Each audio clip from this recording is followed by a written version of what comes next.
저 개인적으로 성경에서 제일 가슴 아프고 답답한 그리고 두려운 이야기가 오늘 본문의 이야기입니다. 엘리에게 두 아들이 있었습니다. 홈리와 비느하스. 여호와의 제사를 멸시했습니다. 조금만 기다리면 제사장에게 그 몫이 돌아갑니다. 근데 생고기를 먹고 싶어서 하나님께 드리기 전에 백성들의 재물을 빼앗아서 먹는 겁없는 짓을 했습니다. 그 입에서 여호와를 부르며 그리고 제사를 집례했던 현직 제사장들입니다. 회막에서 여인들을 겁탈을 했습니다. 이 일로 인하여 하나님께서 엄중하게 경고합니다. 하나님의 사람을 보내서 경고합니다. 너의 자녀들이 너희 가문이 다 패망하게 될 것이다. 씨가 말라진다. 그리고 네 두 아들은 동시에 죽을 것이다. 더 엄중한 것은 오늘 30절인데요. 한번 다시 보세요. 30절. 자, 그러므로 이스라엘의 하나님 나 여호와가 말하노라. 내가 전에 네 집과 네 조상의 집이 내 앞에서 영원히 행하리라 하였으나 하나님이 약속하셨던 것 같아요. 안 나와요, 성경에. 그렇지만 그건 엘리와 하나님 사이에서 하나님이 엘리를 기뻐했던 적이 있었어요. 너와 내 집이 내 앞에서 영원하리라. 그런 큰 축복을 주실 때가 있었다는 거예요. 그러나 이제는 아니에요. 여러분, 죄는 하나님의 뜻도 바꿔버립니다. 얼마나 무섭습니까? 저는 이 말씀이 무서워요. 우리가 지금 저와 여러분이 다 어떤 착각 속에 살아가냐면 저는 과장하지 않고 거의 날마다 내 자신을 두드려 봐요. 나는 믿음의 길을 바로 가는가? 그래도 넘어져요. 그래도 어느 날 타락에 있어요. 무슨 점검을 하냐면 하나님의 은혜가 내 안에 머물고 있는가? 하나님께서 나를 기뻐하는 삶으로 바꾸고 계시는가? 혹시 내 안에 사심을 품고 있는 건 없는가? 내가 이렇게 게으르고 나태한 것은 없는가? 내가 전한 메시지가 성경적인 것인가? 끊임없이 돌아봅니다. 여러분도 그럴 것이에요. 엘리가 한때 하나님께 귀하고 존귀함 받는 그런 복된 자리에 있었던 적이 있었다는 거예요. 오죽하면 하나님이 약속을 하셨겠어요. 너와 내 집이 내 앞에 영원하다. 얼마나 복된 약속이에요. 다윗과 약속했던 그런 약속을 엘리에게 한 거예요. 그러나 이제는 아니다. 이제는 아니다. 보십시오. 이제 나 여호와가 말하노니 결단코 그렇게 하지 아니하리라. 하나님의 실망이 너무 큰 거예요. 왜냐? 자식들이 패역했는데 엘리는 그들을 단속하지 않았어요. 이 약속대로 이루어집니다. 전쟁터에 나가서 엘리의 두 아들은 죽습니다. 한날에 죽습니다. 그 소식을 들은 엘리 제사장은 뒤로 넘어져서 고령이고 살이 비둔해가지고 목이 부러져서 죽습니다. 얼마나 비극적인 일입니까? 여러분 기억하세요. 우리가 안전지대에 있는 사람들이 아닙니다. 하나님이 우리를 버리지 않을 것이라고 생각하지 마십시오. 그렇게 말하는 사람은 거짓 목자입니다. 이스라엘이 하나님 앞에 우상 숭배하고 패역하고 못된 짓거리 하고 있는데 거짓 선지자들이 등장해서 이스라엘의 거짓 평안을 이야기합니다. 하나님이 우리 편이라고. 거짓말이었습니다. 하나님에게서 온 계시가 아니었어요. 이 민족을 축복하신다고요? 무슨 근거로 그런 말을 하는지 난 묻고 싶어요. 이 민족을 무엇으로 하나님이 축복하신가요? 교회가 많아서? 이스라엘 백성들은 안식일 범한 적 없습니다. 문제는 안식일을 지켰지만 안식일의 삶을 살지 않은 거예요. 그들은 평소에는 우상 숭배했어요. 바알과 아세라 선지자 섬겼습니다. 그러나 안식일이 되면 꼬박꼬박 재물을 가지고 하나님을 기쁘게 해드리기 위해서, 그러나 사실은 하나님을 기쁘게 하려는 게 아니라 자신의 야망을 위해서 재물을 꼬박꼬박 드렸어요. 하나님이 그 제사를 받지 않았다고 이사야서 1장에 말씀합니다. 오늘 우리는 어떻습니까? 오늘 우리는 참 무거운 이야기지만 제가 이 말씀으로 시작할 수밖에 없습니다. 홈리와 비느하스는 이렇게 살면 안 되는 사람들이에요. 여러분, 당시에도 음란한 사람이 있어요. 당시에도 사기꾼, 도둑질하는 사람, 홈리와 비느하스보다 더 큰 도둑놈 많습니다. 그러나 그들은 하나님을 몰라서 그런 죄를 짓는 거예요. 그러나 홈리와 비느하스는 그렇게 살면 안 되는 자로 하나님 불렀어요. 근데 그렇게 살아서는 안 되는 자가 그렇게 살았어요. 이것이 하나님께 더 큰 아픔이 되는 거예요. 신약에 와서 저는 이걸 감히 성령 해방죄라고 말하고 싶어요. 바리새인들이 예수님께서 귀멀고 눈멀어서 귀신 들려 귀멀고 눈멀어 평생을 저주 가운데 사는 인생을 우리 예수님이 해방시켜 줬습니다. 그것을 보고 이들이 깜짝 놀라야 하고 회개해야 하고 저분이 누구신가? 이게 정상인데 그들은 빈정거렸어요. 귀신의 힘을 힘입어 귀신을 쫓아내는구나. 그때 예수님께서 그 말을 듣고 사람이 온갖 죄를 다 지을 수 있지만 말로서 인자를 거역하는 것도 견딜 수 있다. 그러나 성령을 회방하고 방해하는 자는 지금과 나중 영원토록 그 죄를 용서받지 못한다. 성령 해방죄는 누가 지었느냐? 하나님을 모르는 자가 짓는 자가 아니라는 거예요. 홈리와 비느하스는 제사장이 아니었으면 이런 정도의 저주는 안 받아요. 제사장이 되었기 때문에 더 큰 화를 받은 자라 이거예요. 여러분 기억하세요. 오늘 우리는 은혜를 받은 사람이에요. 오늘 우리는 구원을 모르겠어요. 장담은 못하지만 여러분 안에 예수 그리스도가 있기 때문에 적어도 이 늦은 시간에 이 자리에 와서 함께 예배하는 자들이에요. 이 열악한 환경을 딛고 이 자리에 와서 여러분 예배를 드리고 있어요. 그러면 여러분이 지금 하나님의 사람이에요. 그런데 하나님의 사람은 영광도 크지만 의무도 크다는 걸 기억하셔야 돼요. 우리에게 주어진 신실한 성결의 삶, 그 삶을 하나님께 살아드리지 않으면 우리는 더 큰 화가 있다는 것을 기억하시기 바랍니다. 이것은 엄포하는 게 아닙니다. 이건 심판의 소리도 아닙니다. 이건 저주의 소리도 아니에요. 이것이 복음이에요. 우리를 안전하게 만드는 게 복음의 능력입니다. 우리를 깨닫게 하는 것이 복음의 능력이에요. 우리를 천국으로 데려가는 게 복음의 능력이에요. 우리를 회개시키는 것이 복음의 능력입니다. 회개하라 천국이 가까웠다. 이건 복음 중에 복음입니다. 아멘이시지요. 신앙은 좋은 것이 좋다고 말해서는 안 돼요. 아닌 것은 아닌 거예요. 틀린 것은 틀린 것입니다. 그런 것은 그런 것이고 진리는 둘일 수 없어요. 우리의 구원자는 예수 그리스도요. 진리는 오직 하나입니다. 십자가는 하나이지 두 개의 십자가가 있을 수 없다는 거. 여러분이 꼭 기억하시고 천국 가는 길은 외길이고 좁은 길입니다. 누군가 천국을 넓게 말하거든 뒤도 돌아보지 말고 도망가세요. 왜냐? 그 계시는 하나님께로부터 온 것이 아니기 때문이에요. 그건 거짓 복음입니다. 왜냐? 예수님과 예수님의 사도들은 일관된 이야기를 했어요. 그 길은 험한 길이다. 그 길은 십자가의 길이다. 구원의 길은 좁은 길이고 구원받는 수가 우리가 상상할 수 없을 만큼 적다. 구원받는 수가. 물었습니다. 구원받는 자가 적으니까. 예수님 그 대답에 이렇게 답을 했어요. 좁은 문으로 들어가라. 그 길은 협차가여 찾는 자가 적다. 누가복음에 그렇게 말했어요. 그것이 대답을 대신한 거예요. 좁은 문으로 가라 말은 구원받는 자가 적으니까 적다. 구원받는 자가 적다. 그런 뜻이에요. 이 시대에 교회 안에서 행해지는 죄악들이 많습니다. 목회자가 죄를 짓습니다. 중직자가 죄를 짓습니다.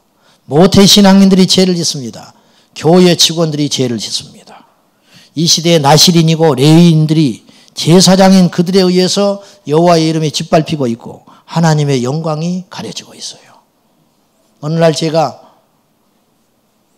성전 복도에서 걸어가고 있는데 여기 말고 갑자기 주님께서 내게 말씀하셨어요. 똑바로 걸어라. 아무도 없었어요. 사람이 홀로 있을 때에는 사실은 흐트러져요. 제가 깜짝 놀랐어요. 복도를 혼자 걸어가는데 제 안에 주님이 말씀하셨어요. 혼자 있을 때라도 걸음걸이를 흐트러지고 다니지 마라. 주님은 그것도 보고 계셨어요. 근데 엘리 제사장 두 아들은 성전에서 하나님께 드리는 제물을 강탈하고도 두려운 마음이 없어요. 성경은 이야기하기를 여호와께서 그들을 죽이기로 작정했기 때문이라. 망할 자는 깨닫지 않습니다.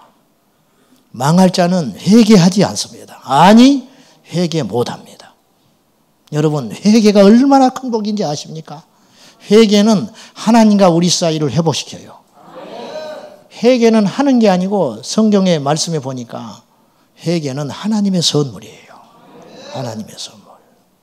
죽이기로 작정했기 때문에 회개를 못하는 거예요.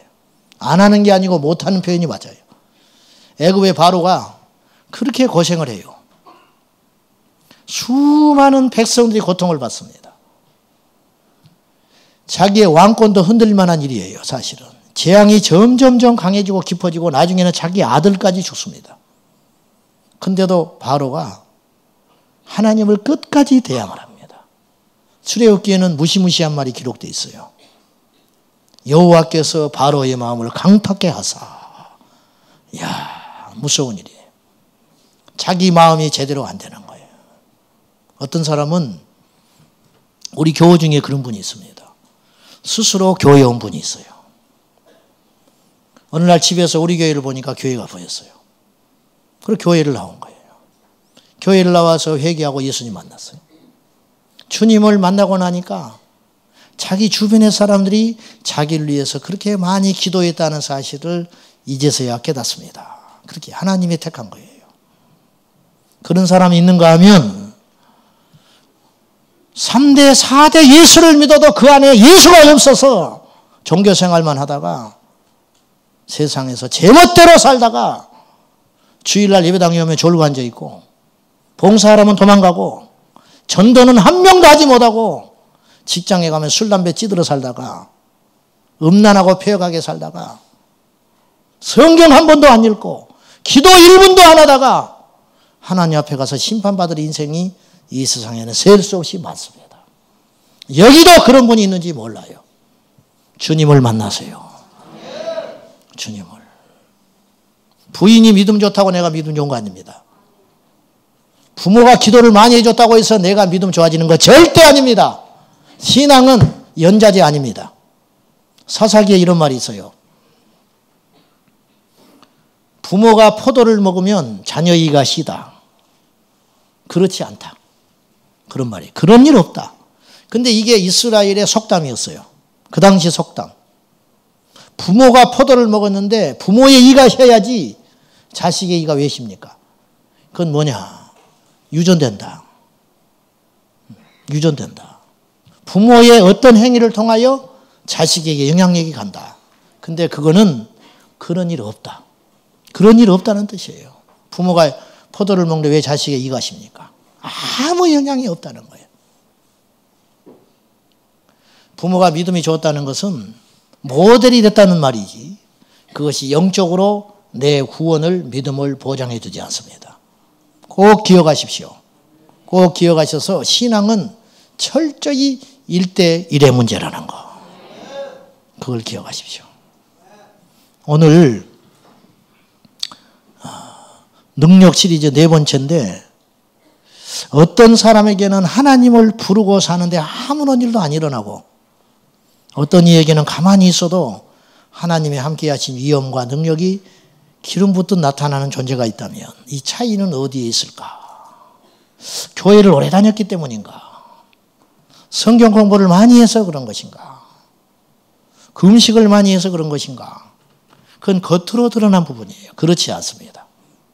그 안에 본질은 무엇일까? 저는 이렇게 봅니다. 어떤 사람에게 하나님의 역사가 나타난다면 그 사람은 하나님을 경외했기 때문이에요. 하나님을 높였기 때문에. 어떤 사람이 한때 멋있게 쓰임받다가 타락하고 전혀 이해할 수 없는 세상에 가서 빠져 있다면 그 사람은 하나님을 향한 경외함, 하나님을 향한 두려움, 그걸 상실해버렸기 때문이에요. 이게 심각하다는 거예요. 다시 반복합니다. 엘리와 두 아들은 하나님을 경외하는 이 믿음의 근본을 버렸어요. 그래서 멸망한 거예요. 워치만니는 그런 말을 했어요. 하나님께 속한 참으로 거듭난 성령에 붙들린 하나님을 경외하는 한 사람이 당신의 예배 회중에 그 한 사람이 있다면 그 예배는 달라질 것이다. 그랬어요. 다 폄하하려는 건 아니지만은 상암 월드컵 경기장에서 몇만 명씩 모이지만 만약에 하나님의 역사가 없었다면 그것은 인간들의 잔치였기 때문입니다. 하나님을 경외함이 아닌 순서에 따라 목사님들이 나와서 한마디씩 하시고 교세를 자랑하고 만약에 그럴 리 없지만 그런 마음이 0.01%도 있었기 때문에 하나님의 역사가 안 드러나는 거예요. 얼마나 많이 모이느냐는 중요하지 않아요. 하나님을 경외하는 자가 얼마가 있는가. 정말 주님의 이름이 높임을 받고 있는가. 이것이 중요합니다. 그래서 잠언서 1장 7절은 여호와를 경외함이 지식의 근본이거늘. 모든 지식을 갖추어도 하나님을 경외하는 법을 배우지 않으면 그 사람 망합니다. 제가 100% 장담합니다. 세상의 모든 학문을 가지고 세상의 능한 처세술을 가지고 세상에 어마어마한 첨단 감각을 갖췄다 할지라도 한 가지 가장 우리 인생에게서 가장 근본이 되고 중요한 지식, 여호와를 경외함. 하나님을 경외함이 지식의 근본입니다. 할렐루야. 하나님을 경외함이 지식의 근본이에요. 교회 오래 다녀도 하나님 경외하는 법을 배우지 않으면 그 사람의 신앙은 헛일이다니까요. 헛것이에요. 자기 전부를 바쳐도 그거 뭐 그러기 어렵지만은 그렇게 헌신을 하고 수고해도 그 중심에 하나님을 경외하는 지식이 없다면 그 사람의 모든 인생은 실패입니다. 하나님을 경외함이 지식의 근본이거늘 미련한 자는 지혜와 훈계를 멸시하는도다. 하나님의 지혜, 하나님의 말씀, 하나님의 명령, 하나님의 훈계를 멸시하여 듣지 않는다. 그래서 망하는 거예요. 하나님이 우리를 사랑했다는 증거는 물질의 복이 아니고 장수의 복이 아니고 가문의 형통이 아니에요. 하나님이 우리에게 주신 최고의 선물은 뭐냐? 하나님에 대한 두려운 마음. 저는 그렇게 생각합니다. 그것이 있는 자는 변질되지 않아요. 그것이 있는 자는 무너지지 않아요. 그것이 있는 자는 하나님의 시야가 그 안에 항상 머물러 있습니다. 이런 복을 저와 여러분이 꼭 누리시기를 예수님의 이름으로 축원합니다. 고넬료의 가정에 베드로가 방문을 합니다. 인간적으로 고넬료는 베드로를 업신 여길 수 있는 자리에 있는 사람이에요. 로마 시민권자의 백부장입니다. 근데 고넬료는 그 베드로 앞에 무릎을 꿇고 영접을 합니다. 얼마나 극진하게 베드로를 영접했는지 베드로가 이렇게 말할 정도예요. 일어서라. 나도 사람이다. 사람으로 대우하지 않았다는 거예요. 사람으로 대우하지 않았다. 반면에 예수님을 앞에 두고도 조롱했던 자들이 있습니다. 아무것도 아닌 예수님의 종을 주님의 사신으로 대접한 자도 있는가 하면 예수님께 홍포를 입히고 조롱하고 깔깔거리며 침을 뱉으면서 그의 머리에, 예수님의 그 존귀하신 머리에 가시로 면류관을 만들어서 푹 눌러서서 통증을 주고 갈대를 손에 들게 해가지고 왕의 후를 대신하여 조롱을 만들고 그 갈대를 뺏어서 얼굴을 치면서 침을 뱉고 깔깔거렸던 그런 사람들이 있었어요. 몰라서 그러는 거예요. 몰라서. 그런 사람들이 세상에만 있는 게 아니고 오늘날 교회 안에 다분히 많습니다. 저는 두렵습니다. 그들 향한 하나님의 진노가 밝히 보이거늘 영의 눈이 가려서 자기가 얼마나 패역하고 교만한지도 모르는 사람이 이 땅에는 너무너무 많습니다. 자, 하나님을 경외하는 것이 왜 우리에게 능력이 되는가? 여러분에게 그리고 그 자녀들에게 이 교훈을 반드시 가르치십시오. 다시 여호와를 경외함이 지식의 근본입니다. 그것이 되지 않고는 하버드를 나와도 하나님 쓰지 않습니다. 박사학위 10개를 가져도 빌딩을 수개를 가져도 그 인생은 망한 인생입니다. 아무리 높은 고위 대작을 가져도 그 인생은 패망한 인생이에요. 소망이 없는 인생이에요. 두렵습니다. 절대 그런 존재가 돼서는. 제가 이 아이들 파트 전도사부터 지금까지 오면서 망고의 법칙이 하나 있어요. 아이들이라 할지라도 하나님을 제대로 만나면 아이들이 참으로 예의 바른 사람이 된다는 거예요. 왜 그럴까? 인사 잘해라 할 필요 없어요. 옷 그렇게 함부로 입고 다니지 마라 말할 필요 없어요. 예수님을 만나서 하나님을 경외하게 되면 성령께서 그들에게 다 가르쳐줘요. 저는 그걸 계속 봐왔어요. 어떤 사람이 망가졌다. 어떤 사람이 불량하다. 어떤 사람이 대먹지 못했다는 것은 하나님을 만나지 못해서 그래요. 하나님을 경외하지 않기 때문에 사람도 경외하지 않는 거예요. 하나님을 경외하는 이 큰 은혜와 복을 깨달은 사람은 세상에서도 온전한 믿음의 사람으로 승리한다는 걸 제가 수없이 보아왔습니다. 자, 하나님을 경외하는 자는 어떤 은혜를 받는가? 세 가지를 요약해서 말씀드리겠습니다. 첫째, 하나님을 경외하는 자들에게는 하나님께서 흥왕케 하시는 복을 주십니다. 출애굽기 1장 21절에 산파들이 하나님을 경외하였으므로, 이 산파들은 애굽의 산파들이에요.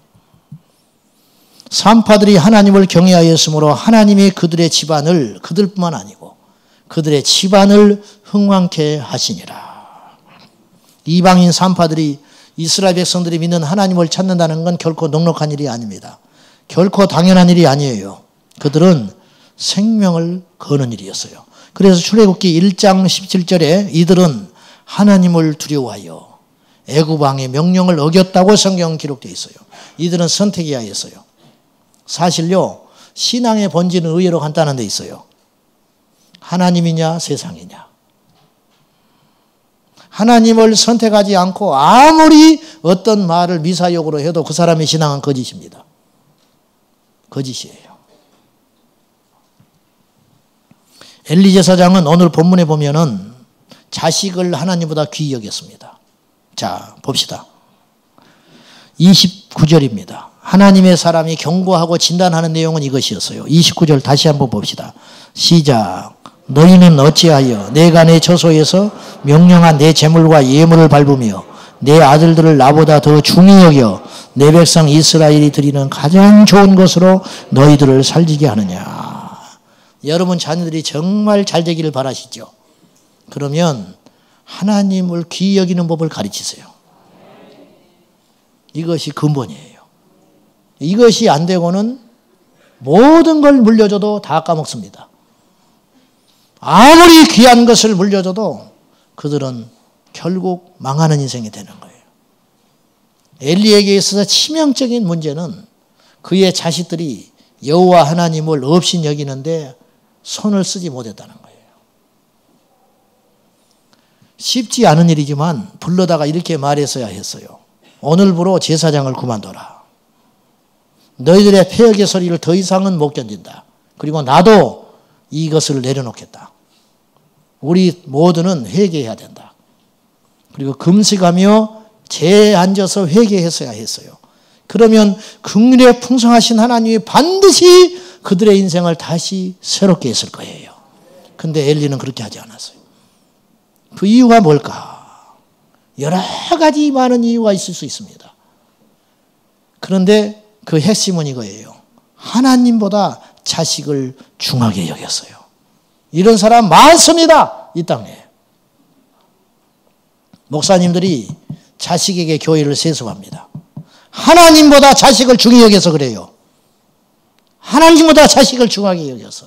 자기가 하나님 되고 싶은 거예요.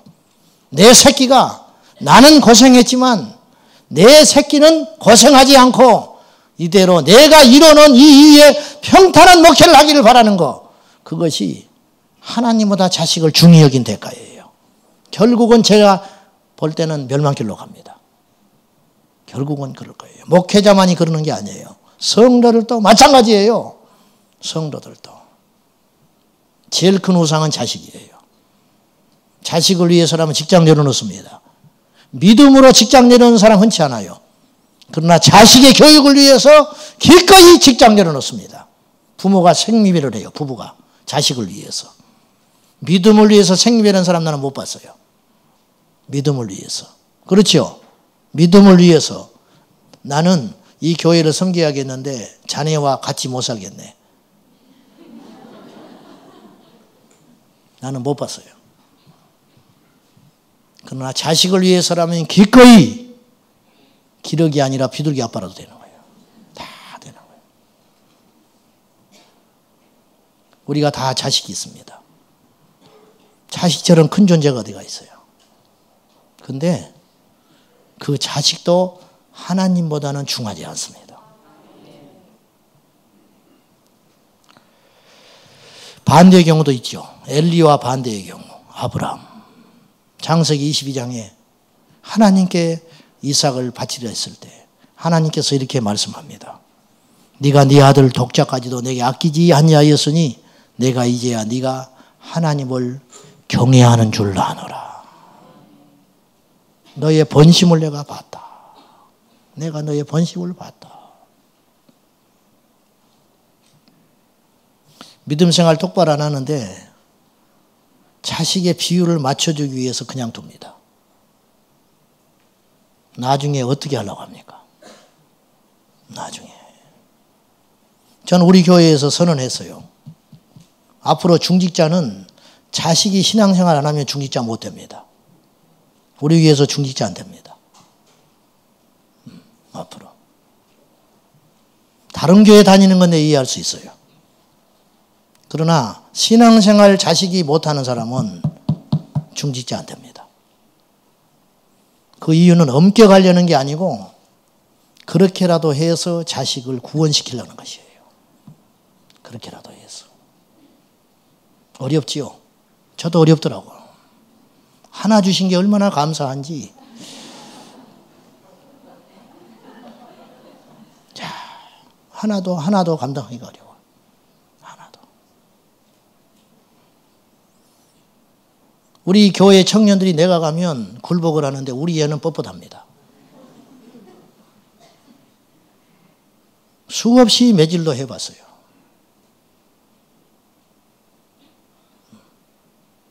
그렇다고 못됐다는 게 아니에요. 또 이렇게 말하면 어떻게 얼마나 흉악한 놈이길래 그러는가. 지난주에 화장하지 그거 기도한다고 그랬다가 어떻게 욕을 얻어먹어가지고 진노를 사가지고 제가 죽을 뻔했어요.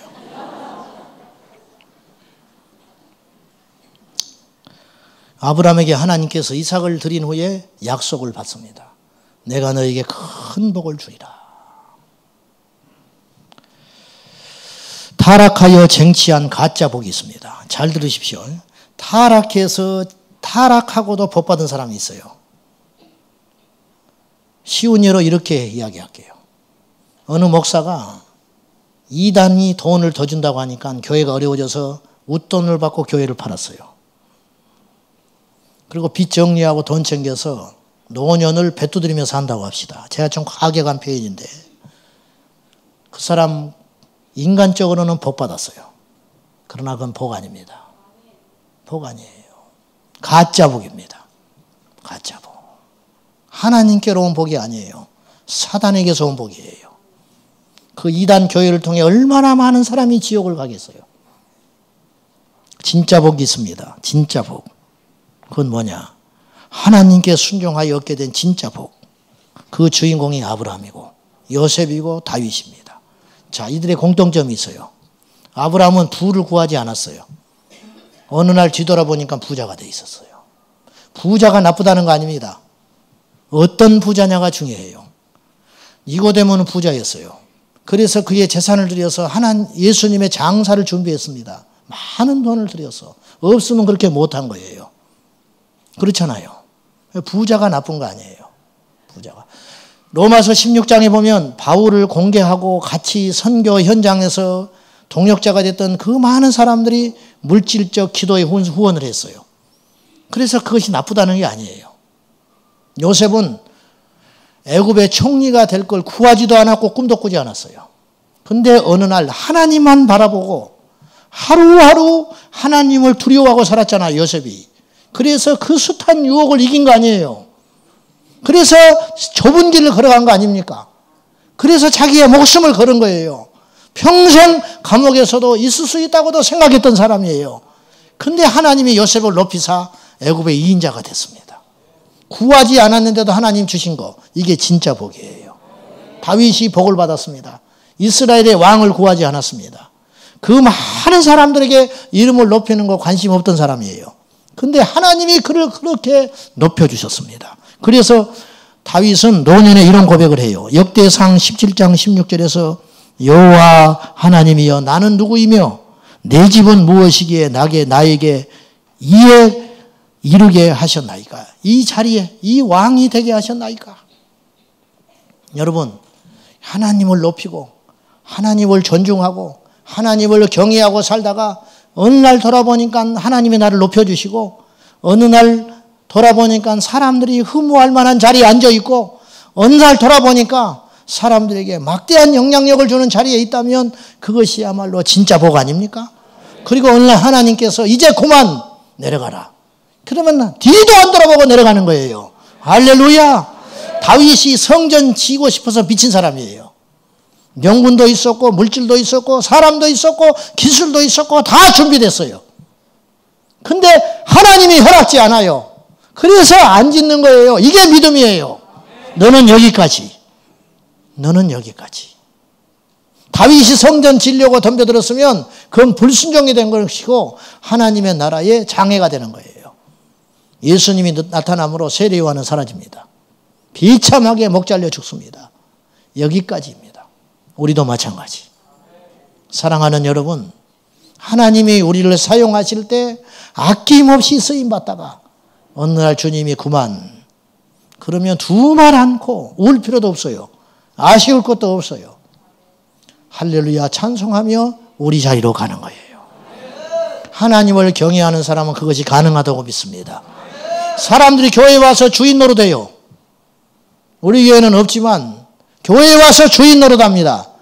그게 절대 부응하지 않습니다. 그게 하나님의 능력이 나타납니다. 하나님의 역사 안 나타나요.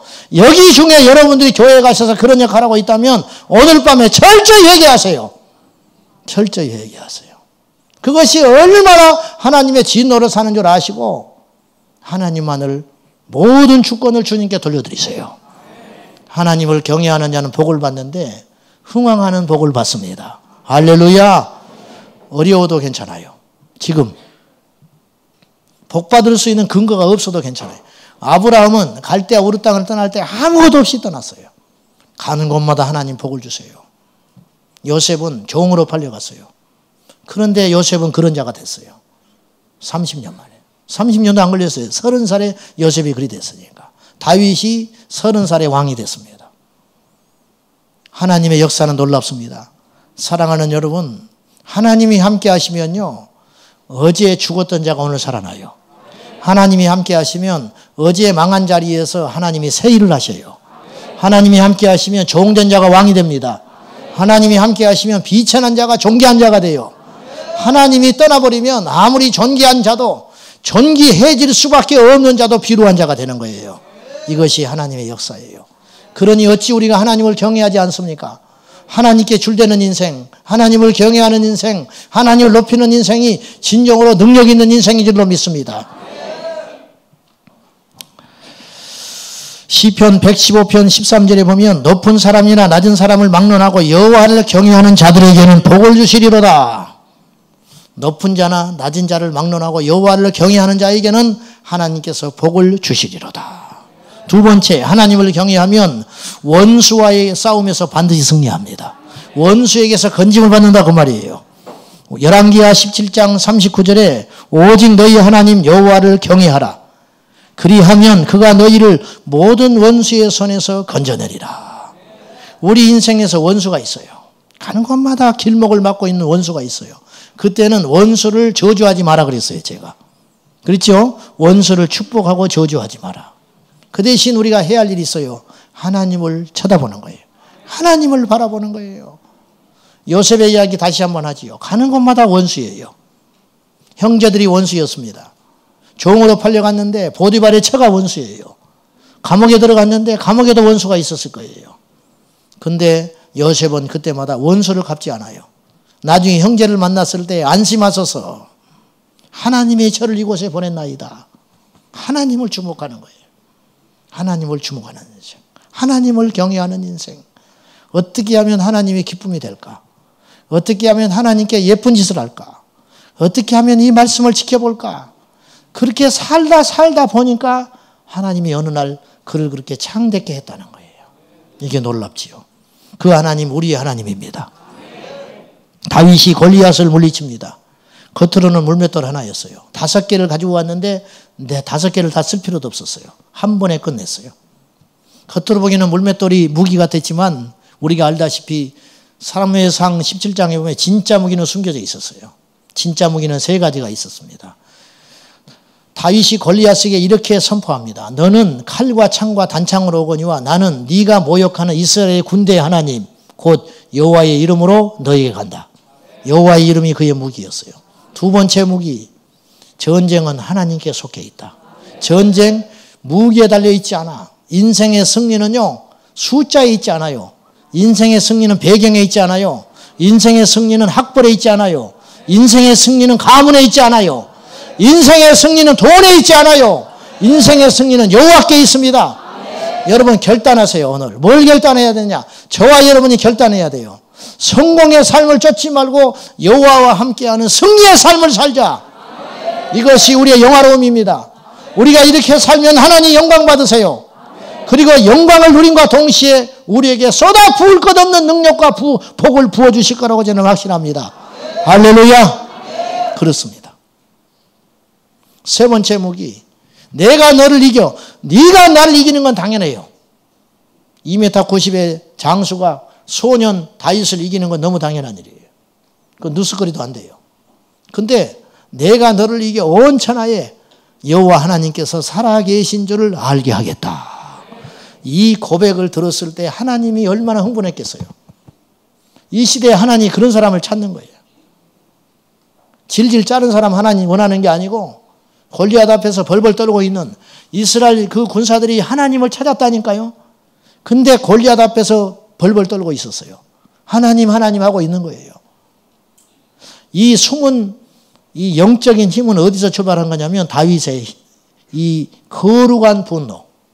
그래서 다윗은 사무엘상 17장 26절에서 이렇게 이야기합니다.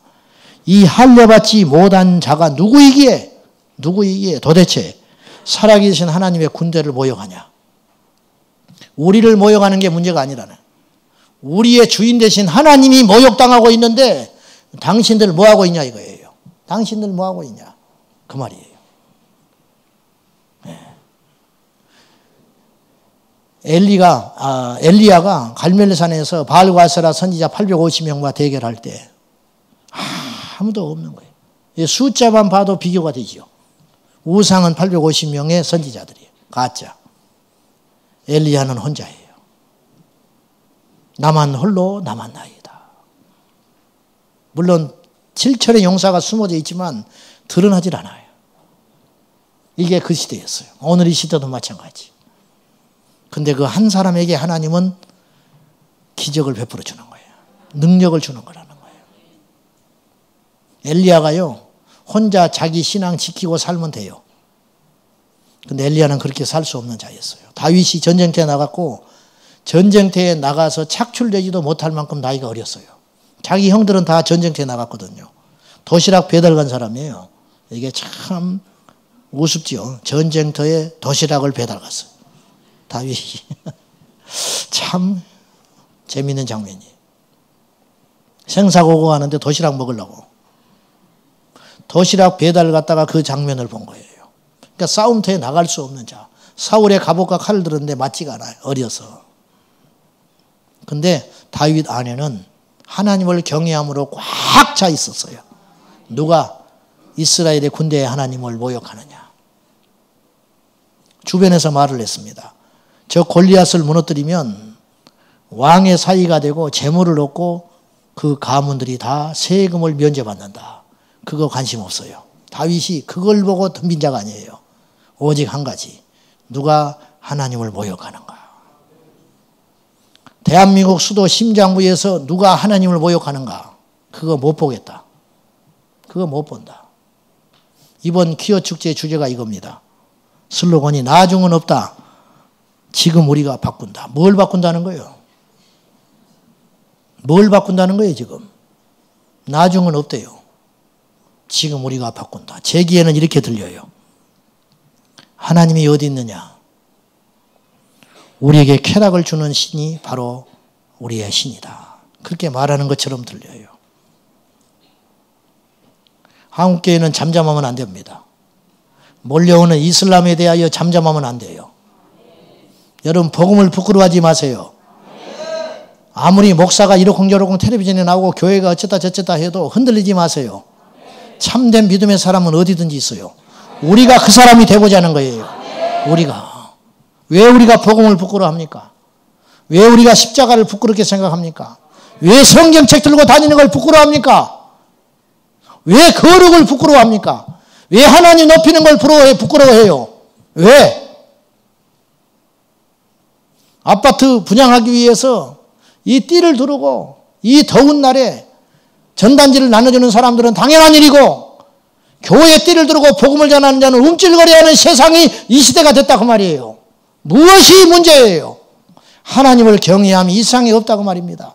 사랑하는 여러분, 어깨를 펴시고 기도의 능력을 믿으시고 예배의 능력을 믿으시고 십자가의 능력을 믿으시고 예수 이름의 능력을 믿으세요.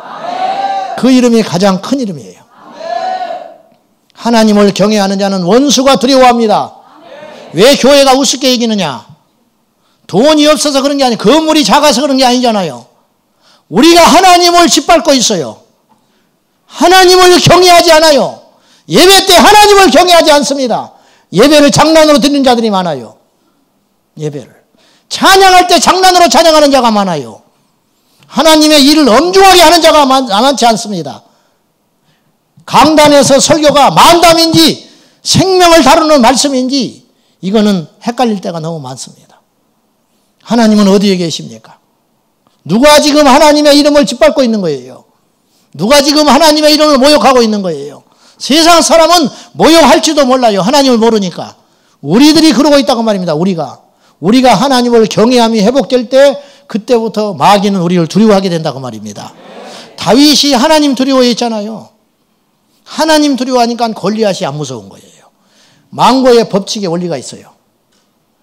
사람을 두려워하면 하나님이 안 두렵고 하나님을 두려워하면 사람이 두렵지 않습니다. 사람이 두렵기 때문에 성공하려고 하잖아요. 사람이 두렵기 때문에 1등 하려고 하잖아요. 사람이 두렵기 때문에 이 세상에서 예수 안 믿는 척하고 사는 거 아닙니까? 하나님을 두려워하면 세상이 무섭지 않아요. 하나님을 두려워해서 믿음을 밝히고 예수 이름을 예거는 사람이 그때는 어리석어 보이고 바보 같지만 퇴출되는 것 같지만 결국은 승리합니다. 제가 전해드린 이야기가 있는데 박정희 대통령 시절 때 전국의 장성들이 모였는데 술을 한 잔씩 따라줬어요. 차례대로 쫙 따라줬어요. 그때는 군부 독재 시대이기 때문에 지금하고는 달라요. 분위기가. 술을 따라주는데 예수님을 믿는 집사님이 그 술을 거부했습니다. 소장인데 저는 예수님을 믿습니다. 박 대통령이 이렇게 이야기했어요. 다 알아. 받기만 해. 받지 못합니다. 받아. 분위기가 이상해졌어요. 각하, 저는 받지 못합니다. 옷 벗을 거야? 그랬어요. 그래도 저는 못 받습니다. 그 자리에서 계급장 떼버렸어요. 그 자리에서. 그리고 자천돼 버렸습니다. 쑥대밭 돼버렸어요. 분위기가. 6개월 후에 그를 불렀어요. 너는 진짜 믿는 사람 같다. 네가 이 정도의 정신을 가진 사람이면 너는 나를 배신하지 않을 것 같다. 그리고 중직에 세워졌다는 거예요. 안 세워도 상관없어요. 세워졌기 때문에 성공했다는 뜻 아닙니다. 투자해서 이렇게 큰 거를 받았다 그런 뜻 아닙니다. 하나님을 경외하는 자는 반드시 원수가 무서워합니다. 마지막으로 여호와를 경외하는 자에게는 하나님께서 치료의 광선을 주신다고 약속하셨어요. 말라기서 4장 2절에 내 이름을 경외하는 너희에게는 공의로운 해가 떠올라서 치료의 광선을 비추리니 너희가 나가서 외양간에서 나온 송아지같이 뛰리라. 여기서 이상한 게 있어요. 치료를 받기 위해서는 믿음이 있어야 되는데 말라기서의 말씀에서는 여호와를 경외하는 자에게 치료를 주신다고 그래요. 믿음은 하나님을 경외하는 거예요. 자, 예수님을 만났던 사람 중에는 치유를 받은 사람도 있고 못 받은 사람도 있어요. 그런데 공통점이 있습니다. 예수님을 경외하고 존중하는 자는 다 기적의 주인공이 됐어요. 백부장의 종이 죽어가요. 그때 백부장이 예수님께 와서 자기의 문제도 아닌데 자기 종을 살려달라고 예수님께 하소연합니다. 그때 예수님이 이렇게 말해요. 내가 가서 고쳐주리라. 그때 백부장이 이렇게 말합니다. 주님이 우리 집에 오시는 거 저는 감당하지 못합니다. 말씀만 하십시오. 이 자리에서 말씀만 하셔도 충분합니다. 저에게 수하에 사람이 있어서 나도 부하가 있고 내 위에 상사가 있는 사람입니다. 이 말을 왜 붙였느냐? 주님은 저보다 큰 자입니다. 내가 주님께 왔으면 왔지 어찌 주님이 우리 집에 옵니까? 교회를요 자기보다 작게 여기는 자들이 많아요. 교회를. 하나님의 역사를 우습게 생각하는 사람이 많아요. 주의 일을 쉽게 생각하는 사람이 태반으로 많아요. 역사 안 일어나요. 이 말씀을 제가 준비하면서 하나 깨달았어요. 치료는 기도를 해주는 사람에게 달린 게 아니라 기도를 받는 사람한테 달렸구나. 하나님을 경외하지 않는 자가 백날 머리 조아려봤자 역사 안 일어납니다. 하나님을 경외하는 자는 하나님이 치료의 광선을 주신다. 말씀에 그렇게 있으니까. 저는 몰라요. 말씀에 그렇게 있으니까 저는 믿을 거예요. 예수님의 치유를 경험했던 한결같은 사람들의 특징은 하나님을 경외했다는 거예요. 하나님을 12년을 혈류병으로 앓던 여인이 예수님 옷자락만 만져도 내가 나음을 입는다. 이거 주님을 경외했기 때문이거든요. 주님께 가서 기도받는 것은 나 같은 것은 차지도 안 된다는 거예요. 그렇게 하지 말고 주님의 옷자락만 만져도 나음을 받습니다. 그런 말이에요. 현대에도 그런 일이 일어납니다. 어떤 분이 자기 딸이 귀신 들렸는데 목사님께 전화해서 목사님 바쁘신데 우리 집에 오실 것 없습니다. 전화로 기도해 주십시오. 전화로 기도했는데 귀신 나갔어요. 전화로. 그건 뭐냐? 하나님을 경외했기 때문에. 기도해 준 사람의 능력이 아닙니다. 기도를 받는 자의 믿음이에요. 기도를 받는 자라. 가나안 여인이 예수님께 자기 딸의 문제를 가지고 오잖아요. 내 딸이 흉악히 귀신 들렸습니다. 어떤 사람도 고쳐주지를 못했습니다. 가라. 나는 이방인을 위해서 보낸 자가 아니다. 그때 이 여인이 포기하지 않고 개들도 상에서 떨어지는 부스러기를 먹습니다. 그 부스러기를 주십시오. 포기하지 않고 자존심 상해하지 않고 물러서지 않았던 이유는 어디에 있느냐? 하나님을 경외했기 때문에. 하나님을. 자, 오늘 말씀 맺겠습니다. 왜 기적이 안 일어날까? 왜 역사가 안 일어날까? 왜 그토록 오랫동안 교회를 취입하는데도 하나님 만나지 못하는가? 이유는 한 가지예요. 하나님을 경외하는 법을 잃어버린 거예요. 여러분, 하나님을 경외하세요. 하나님을 두려워하세요. 하나님을 엄중하게 생각하세요. 그런 것은 그릇된 신앙이 아니고 율법 신앙이 절대 아니에요. 그것이 진짜 신앙이에요. 오늘 이 시대는 그걸 가르치질 않아요. 엘리 제사장과 같은 목자들이 너무 많습니다. 성도들의 눈치 보는 목자들이 너무 많아요. 서비스 기관이 됐어요, 교회가. 여호와의 법도를 가르쳐주지 않고 친절과 사랑을 베풀어줘요. 그래서 능력이 없는 거예요. 그래서 역사가 안 일어나요. 그래서 귀신들이 와서 휘젓고 다니는 거예요. 그래서 이단들이 와서 휘젓고 다니는 거예요. 어떤 역사도 안 일어나는 거예요. 사랑하는 여러분, 우리 온 성도들이 한마음 돼서 여호와를 경외하고 여호와의 질서를 존중하고 하나님께 엎드려 경배하기만 한다면 죽은 자도 살아날 겁니다. 왜? 하나님은 어제나 오늘이나 영원토록 동일하시기 때문에 그 하나님 만나는 저와 여러분 꼭 될 수 있기를 예수님의 이름으로 축원합니다. 축원합니다. 여호와를 경외함이 우리에게 복이라. 여호와를 경외함이 우리의 능력이라. 여호와를 경외하는 자는 기적을 보리라. 여호와를 경외하는 자는 주인공이 될 것이다. 여호와를 경외하는 자는 귀신이 나가게 될 것이고, 여호와를 경외하는 자는 불병에서 노인받게 될 것이고, 여호와를 경외하는 자녀들은 주께로 온전히 돌아오게 될 것이니, 우리가 그러한 주인공들이 꼭 될 수 있기를, 우리 교회가 그런 교회가 될 수 있기를 예수님의 이름으로 축원합니다. 농담으로도 여호와를 멸시하지 마시기 바랍니다. 꿈속에서라도 여호와를 멸시하지 마세요. 하나님을 귀히 여기라. 우리 주님께서 하나님의 사람을 통하여 사무엘상 우리가 읽은 본문 말씀을 통하여 말하기를, 여호와를 존중하는 자를 내가 귀히 여기고 여호와를 멸시하는 자를 내가 경멸하리라. 이것이 믿음의 법칙이니 여호와를 존중하는 자가 되어서 하나님의 기함 받는 저와 여러분 꼭 될 수 있기를 예수님의 이름으로 축원합니다. 기도하겠습니다. 좋으신 하나님 아버지, 여호와를 높여드리겠습니다. 여호와의 이름을 귀히 여기겠습니다. 하나님의 행하신 일 앞에 우리가 불만을 갖지 않겠습니다. 주님, 이 자리에 예배의 주인은 예수님이십니다. 우리 인생의 주인은 예수님이십니다. 우리의 기도의 주인은 예수님이십니다. 주님, 우리의 기도에 응답하여 주시옵시고, 우리 예배의 주관자가 되어 주시옵시고, 우리 평생 인생의 주인공이 되어 주시옵소서. 우리는 아무것도 아닙니다. 우리는 티끌과 같은 존재들입니다. 우리는 부족한 자들입니다. 여호와여 오셔서 우리를 통치하여 주시고 이 땅에 허물어져 있는 여호와를 향한 경외함이 회복되게 하여 주시옵시고, 우리 교회를 통해서라도 회복되는 역사가 일어나게 하여 주옵소서. 이 땅에 5천만 모든 민족이 여호와를 경외하는 그날이 오게 하여 주옵소서.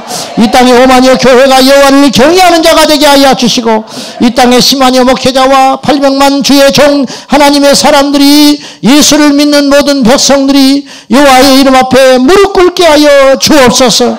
여호와를 경외하라, 그리하면 살리라. 여호와를 경외하라, 그리하면 너희를 높여 주시리라.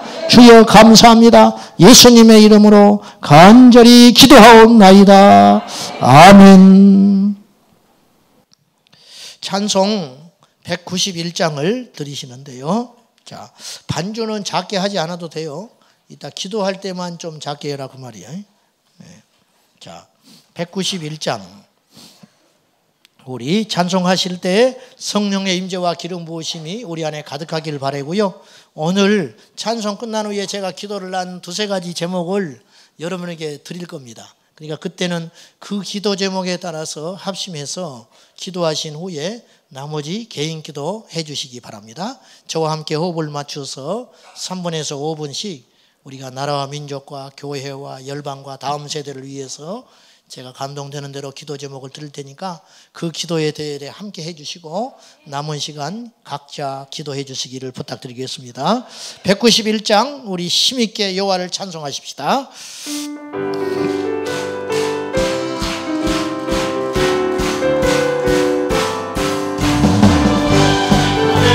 내 길은 주의 아니요 내가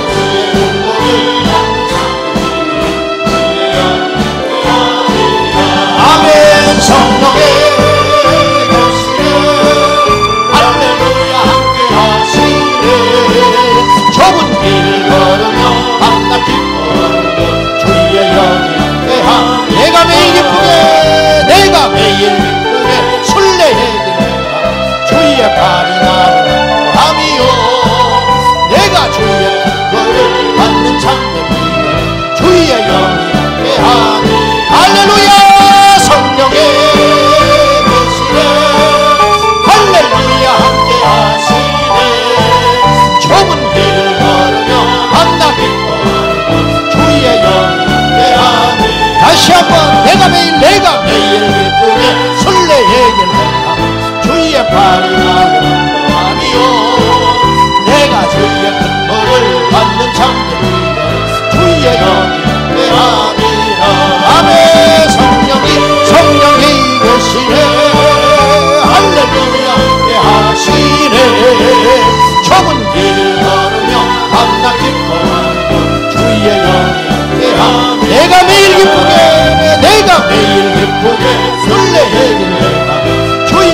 십자가에 입어 그 발 아래 엎드려 참된 평화로 주의 영이 함께하리라. 아멘. 성령의 계시네 할렐루야 함께하시네 좁은 길 걸으며 밤낮 기뻐하며 주의 영이 함께하리라. 나와 동행하시고 모든 염려하시니 나는 숲의 새와 같이 기쁘다. 내가 기쁜 마음으로 주의 뜻을 행하 주의 영이 함께하리라. 아멘. 성령의 계시네 할렐루야 함께하시네 좁은 길 걸으며 밤낮 기뻐하며 주의 영이 함께하리라. 세상 모든 욕망과 나의 모든 정욕 십자가의 이것을 막았네. 모든 밤이 지나고 무거운 짐없이 주의 영이 함께하리라. 할렐루야. 성령의 계시네 할렐루야 함께하시네 좁은 길 걸으며 밤낮 기뻐하며 주의 영이 함께하리라. 나와 동행하시고 나와 동행하시고 모든 염려하시고 나는 숲의 새와 같이 기쁘다. 내가 기쁜 마음으로 주의 뜻을 행하며 주의 영이 함께하리라. 할렐루야. 성령의 아멘 계시네 할렐루야 함께하시네 좁은 길을 걸으며 밤낮 기뻐하며 주의 영이 함께함이라. 세상 모든 욕망과 나의 모든 종교 십자가의 이것을 막았네. 모든 밤이 지나고 무거운 뒷모습이 주의 영이 함께하리라. 아멘 아멘. 성령의 계시네 할렐루야 함께하시네 좁은 길을 걸으며 밤낮 기뻐하며 예수님을 찬양합니다. 예수님 찬양 예수님 찬양 예수님 찬양합시다. 아멘. 예수님 찬양 예수님 찬양 예수님 찬양합시다. 그의 이름을 높이라. 할렐루야 할렐루야 할렐루야 예수님 찬양합시다.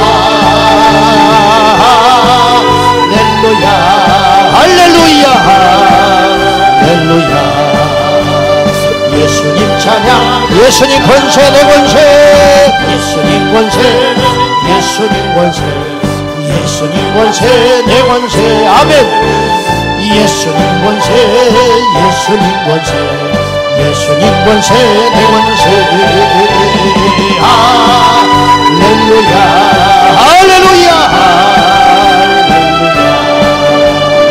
예수님 권세 내 권세. 아멘. 할렐루야 할렐루야 할렐루야 예수님 권세 주의 이름을 부르는 자는 예수 이름을 부르는 자는 구원을 얻으리로라. 아멘.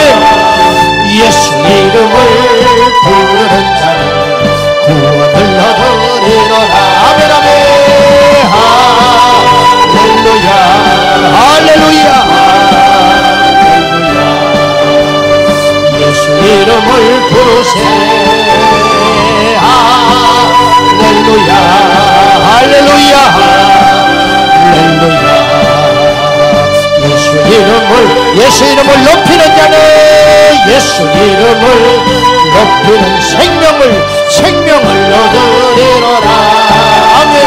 예수 이름을 높이는 자는 생명을 얻으리로라. 아멘 아멘. 할렐루야 할렐루야 할렐루야 예수 이름을 높이세. 할렐루야 할렐루야 할렐루야 예수의 마지막으로 예수 이름을 부르는 자는 예수 이름을 부르는 구원을 얻으리로라. 아멘. 그에서 예수 이름을 부르는 자는 구원을 얻으리. 사망에서 죄에서 질병에서 구원을 얻게 되리라. 주의 이름을 할렐루야. 예수 이름을 부르세. 아멘. 할렐루야 할렐루야 할렐루야. 예수 이름을 부르 두 손 들고 예수 이름을 높이는 자는 예수 이름을 높이는 자 귀함을 얻으리로다. 귀함을 얻으리로다. 주님의 이름을 높이면 우리가 높아집니다. 주의 이름을 높이는 자 존귀함을 얻으며 존귀함을 얻으리로다. 아멘 아멘. 할렐루야 아멘 아멘. 할렐루야. 예수 이름을 높이세. 예수 이름을 높이세. 먼저 우리가 기도할 것은 주님 이 땅의 교회들이 여호와를 경외하는 자리에 돌아오게 하여 주옵소서. 이 땅의 교회들이 여호와를 경외하게 하여 주시옵소서. 이 땅의 주의 종들이 여호와를 경외하게 하여 주시옵소서. 이 땅의 주의 백성들이 여호와를 경외하게 해달라고 주님을 세 번 부르고 기도합니다. 주여 주여 주여. 여호와의 이름을 경외할지어다. 여호와의 이름을 높이는 자가 되게 하여 주시옵소서.